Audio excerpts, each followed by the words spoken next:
لا بركة أنا 10 خلص يا عم بدل فلوس خلص هذا مبلوغ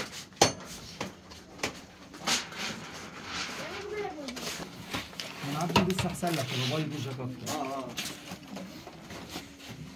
اللحم ناكل عبد اللحم في البلد 8% والله مجبل ميه فما بالك المرقه وبهار وتومه وحمص شيء متعوب عليه والله مستاهل يعني طب نتقبل منه كيلو البصل عشان لابس كثير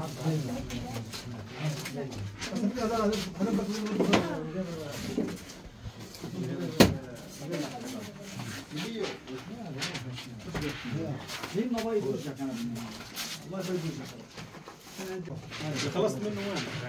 اصلا بس خلاص عشان ما تلاقيش تطور على الشارع المصيبه اللي انا بعمل فيها لا لا بس ما نجي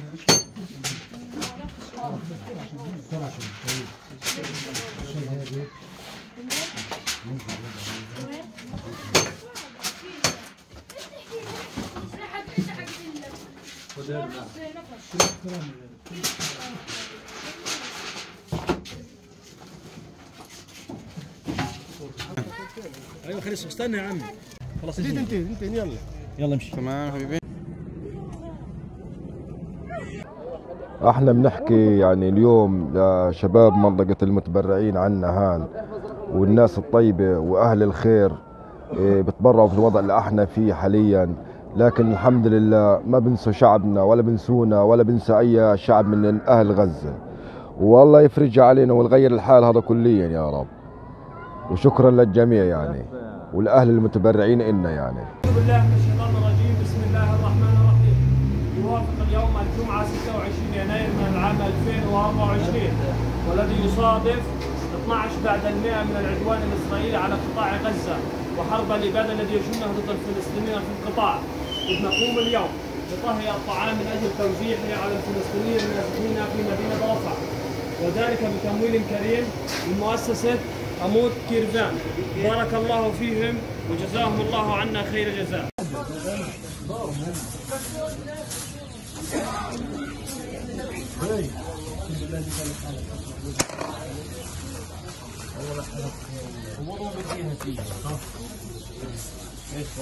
اسمع حسب اللي يجيب لك المصاري.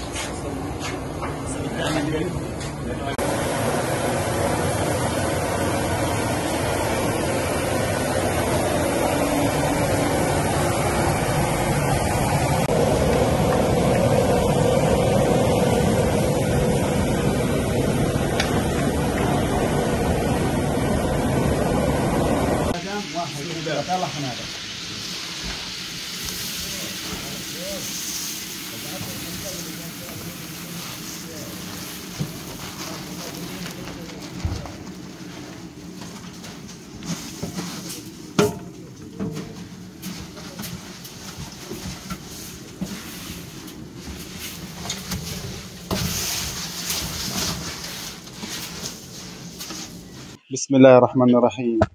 اليوم هو الخامس بعد المئة في هذا الحرب الضروس على غزة، إذ بموجبها وأثرها نزح الكثير من شمال غزة إلى هنا في مدينة رفح الجنوب، وبناء في ظل انعدام أبسط مقومات الحياة وصعوبة الحياة هنا، نقوم اليوم بتحضير وجبات طعام للنازحين الذين نزحوا من الشمال إلى هنا الجنوب، من هنا في مدينة رفح.